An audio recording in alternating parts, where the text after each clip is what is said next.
खरात प्रकरणामध्ये पहिल्या दिवसापासूनची माझी भूमिका ठाम आणि स्पष्टपणाची होती। खरातच्या कोणत्याही आर्थिक व्यवहाराशी, जमिनीमधल्या पार्टनरशिपशी दुरान्वये माझा संबंध नव्हता।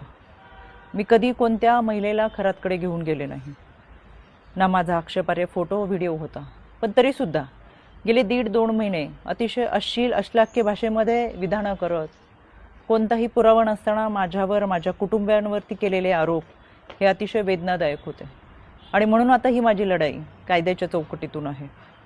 इतरांप्रमाणे माझ्या कुटुंबियांनी खरातला गुरु मानलं होतं आणि म्हणून जो पाद्यपूजेचा व्हिडिओ होता तो अतिशय जुना व्हिडिओ होता। त्यावेळेस मी आयोगाचे अध्यक्षही नव्हते, पण तरीसुद्धा खरात प्रकरणाचा तपास हा पारदर्शकपणे व्हावा यासाठी मी राज्य महिला आयोगाच्या अध्यक्षपदाचा आणि प्रदेशाध्यक्षपदाच्या अशा दोन्ही पदांचा राजीनामा दिला। तरीसुद्धा ज्या पद्धतीची चिखलफेक झाली, एआयचा वापर करून ज्या पद्धतीचे व्हिडिओ बनवले गेले आणि सातत्याने बदनाम करण्याचं षडयंत्र जे रचलं गेलं, त्याच्यासाठीची ही लढाई कायद्याच्या चौकटीतून। आणि म्हणून आशा मिरगे या बाईने डिबेट शोमध्ये अतिशय असभ्य भाषेमध्ये जी विधानं केली, ती विधानं ऐकून तर मला आश्चर्याचा धक्काच बसला। आणि म्हणून मी 4 एप्रिलला पहिली नोटीस ही आशा मिरगेला पाठवली होती। कायद्यापासून पळ काढताना स्वतःचा बचाव करण्यासाठी या बाईने ही नोटीस स्वीकारली नाही, म्हणून पोस्ट ऑफिसच्या माध्यमातून 2दा ही नोटीस परत घरी पाठवली। एकूण 3 वेळा नोटीस पाठवली गेली, पण ही नोटीस या बाईने स्वीकारली नाही। अनक्लेम म्हणून ही नोटीस परत आली आणि म्हणून मला माझगाव कोर्टातून फौजदारी फिर्याद दाखल करावी लागली। माननीय न्यायालयाने याची दखल घेऊन आशा मिरगेला 2 जुलै 2026 रोजी सकाळी 11 वाजता कोर्टात हजर राहण्याची ऑर्डर काढलेली आहे।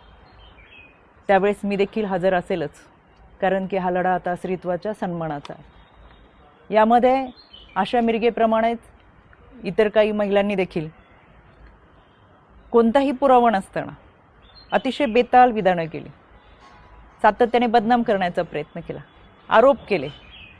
कोणताही पुरावा त्या सादर करू शकला नाही। त्या सगळ्यांना 2 दिवसापूर्वी दिल्ली हायकोर्टातून नोटिसा पाठवलेल्या आहेत। दिल्ली हायकोर्टातसुद्धा मी उपस्थित राहणार आहे।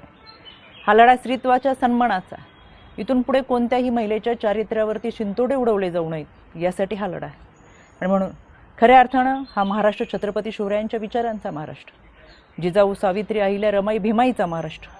संपूर्ण वस्त्रात असलेल्या स्त्रीला विवस्त्र करण्याचा प्रयत्न या विकृत मनोवृत्तीच्या लोकांनी केला आणि म्हणून या विकृतीच्या विरोधातला माझा लढा आहे। ही लढाई मी निश्चितपणाने लढेल। पहिल्या दिवसापासून जे सांगत आले ते आजही सांगते। सत्य प्रखरतेने तुमच्या समोर आहे। कोणताही पुरावा नाही, कोणतेही दुष्कृत्य गैरकृत्य कधीही केलेलं नाही। इतरांप्रमाणे आम्ही हे आध्यात्मिक गुरु खरातला मानलं होतं, याच्या पलीकडे आमची कोणतीही भूमिका नव्हती। आणि म्हणून हा लढा मी कायद्याच्या चौकटीतून लढते। 2 जुलै सकाळी 11 वाजता आशा मिरगे हाजीर हो, मी स्वतः माझगाव कोर्टात असेल।